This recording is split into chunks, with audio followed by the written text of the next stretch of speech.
Bonjour Cyril Chabagnier. Bonjour. Vous êtes le président de la CFTC. Je le disais, votre syndicat est considéré comme réformiste, plutôt ouvert au dialogue. Et pourtant, cela a frappé les observateurs. Vos troupes n'ont jamais été aussi nombreuses dans les manifestations contre la réforme de la retraite. Ce sera le cas encore aujourd'hui, Cyril Chabagnier ? Ça sera le cas encore aujourd'hui parce que les personnes et nos adhérents sont extrêmement motivés contre cette réforme et je crois qu'on croit fortement au fait qu'on va réussir à faire bouger les choses et à faire changer les choses. Et donc la motivation est intacte. Et comme vous l'avez dit, on est toujours prêt au dialogue à la CFTC. On a essayé de le faire, on a essayé de venir On au va reparler, gouvernement oui. avec beaucoup de propositions. Mmh. On n'a pas été écouté.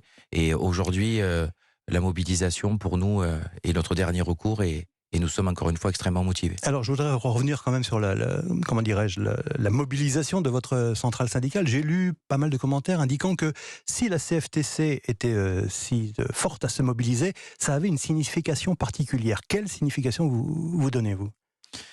Tout simplement que cette réforme est profondément injuste. Et vous savez qu'à la CFTC, nous sommes un syndicat de justice sociale, nous sommes toujours, comme vous l'avez dit, dans le dialogue, mais au bout d'un moment, quand cette injustice est flagrante, eh ben, nos troupes sont extrêmement motivées pour se mobiliser. Et encore une fois, à la CFTC, on n'a jamais nié que sur les retraites, il y avait un problème de déficit et que donc il fallait trouver des solutions. On n'a jamais nié ce fait-là. Mais nous avons apporté d'autres solutions. Et le fait que le gouvernement se soit focalisé sur ce seul critère de report de l'âge a vraiment crispé nos adhérents. Et aujourd'hui, ils veulent faire entendre leur voix et faire entendre qu'il y a d'autres solutions qui sont possibles et avec des solutions qui sont crédibles. Alors justement, les solutions que vous avez avancées, enfin parmi les solutions que vous avez avancées pour garantir l'équilibre financier, c'est celui de la hausse des cotisations. Est-ce que ça peut marcher ? Est-ce que ça peut passer, ça aussi, dans l'opinion, et notamment auprès des salariés ? Alors, c'est l'une des dernières propositions que nous avons faites. Mais parce qu'on a quand même commencé par des propositions sur l'emploi des seniors. On sait qu'il y en a 15% de seniors qui travaillent en plus, c'est 10 milliards. Ouais. Les niches fiscales et les niches sociales, 125 milliards d'euros. Si simplement on remettait sur la table 10% de ces niches qui sont souvent inefficaces, on règle le problème des retraites. Mais si dans le futur, on a un déficit qui augmente encore, parce que les prévisions pourraient aller jusqu'à 15, 16, 17 milliards d'euros dans le futur, nous avons dit que nous pouvons augmenter les cotisations côté employeur, parce qu'il y a quand même dans cette réforme zéro effort qui est demandé aux entreprises.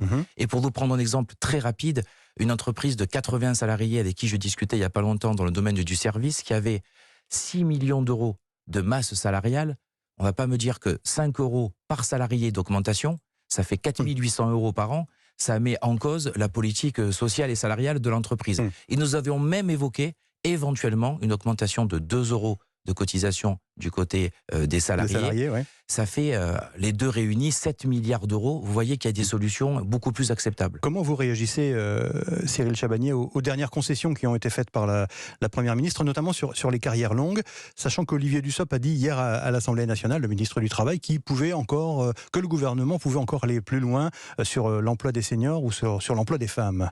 Non, mais pour le moment, on n'a pas de concession. On a juste...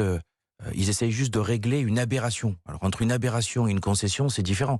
La Première ministre s'était engagée à ce que personne aille au-delà de 43 ans. Ouais. Quand on a reçu ce projet de réforme des retraites, je vous dis très franchement, quand je l'ai lu quelques heures, parce qu'on l'a reçu quelques heures avant la diffusion officielle, et qu'on a vu que pour certaines carrières longues, ça pouvait aller jusqu'à 44 ans, j'ai cru que c'était une coquille dans le texte. Voilà, donc c'est une aberration. Cette aberration va être corrigée, tant mieux, mais honnêtement, on ne peut pas parler de concession, puisque un certain nombre d'entre eux vont quand même travailler plus longtemps qu'aujourd'hui alors qu'ils ont des carrières extrêmement longues et extrêmement pénibles. Vous approuvez la stratégie de blocage à l'Assemblée nationale, notamment engagée par les députés de la NUPES à coup de milliers d'amendements. Pour vous, c'est une bonne stratégie pour faire reculer ce texte ? Non, l'obstruction n'est jamais une bonne stratégie, donc on ne cautionne pas ça à la CFTC. Je pense que les retraites est un sujet tellement sérieux que ça mériterait un véritable débat à l'Assemblée nationale. Nous, on rencontre énormément de députés avec qui on essaie de discuter, de convaincre. Je peux vous dire qu'aujourd'hui, y compris dans la majorité, beaucoup de députés sont extrêmement mal à l'aise. Et avoir un débat qui tombe dans la caricature, dans l'excès, dans le mensonge, parfois, c'est assez affligeant. Et quand j'entends, y compris le gouvernement, nous dire c'est soit la réforme, soit la faillite, par exemple. Gabriel Attal, hier à la tribune de l'Assemblée nationale. C'est pas sérieux. Et puis encore une fois, il y a beaucoup de nos concitoyens qui estiment qu'il faut une réforme des retraites. Parce que nous avons un système actuel qui n'est pas juste. Et donc, beaucoup de personnes sont prêtes à discuter d'une réforme des retraites. Mais pas du départ à 64 ans. Mais pas du départ à 64 ans. Encore une fois, parce qu'au jour d'aujourd'hui, ce n'est pas nécessaire, parce que nous avons d'autres solutions. La seule question qu'on devrait se poser, qui est importante à régler, c'est comment on fait en 2025 pour trouver les 12 milliards d'euros qui nous manquent. Travaillons sur ça. Mais pourquoi le gouvernement, avec qui on a pu discuter sur les seniors ou sur la pénibilité, pourquoi on n'a jamais pu aborder nos solutions ou d'autres solutions que ce totem de l'âge, de report de l'âge? C'est quand même incompréhensible, parce que je reste persuadé qu'on pouvait trouver un consensus ou un compromis pour garder notre beau système de retraite par répartition. La rue peut-elle faire reculer le gouvernement, Cyril Chabagnier? Est-ce que vous pensez qu'à force de manifestations, le gouvernement peut finalement reculer et puis être contraint à revoir notamment ce fameux report à 64 ans? Très honnêtement, je le pense, parce que on voit aujourd'hui que la mobilisation est forte. Je crois que les chiffres des premières manifestations ont surpris tout le monde, que ce soit la presse ou y compris le gouvernement. Ils tablaient sur le fait que ça allait très rapidement se tasser, ce n'est pas le cas. Ils tablaient aussi sur le fait qu'un débat parlementaire très court allait, une fois que peut-être que la loi serait votée, allait calmer tout le monde. Et aujourd'hui, on se dit tous prêts, y compris à continuer sûrement après le vote de la loi. Et on a une expérience il n'y a pas si longtemps que ça avec le CPE, où la loi avait été votée et pourtant elle n'a jamais été promulguée parce que la mobilisation a continué. Et donc aujourd'hui, et on le voit d'ailleurs dans nos troupes, et ça explique aussi pourquoi il y a autant de monde, parce que beaucoup pensent, et je le pense aussi, que nous allons réussir à modifier ce texte.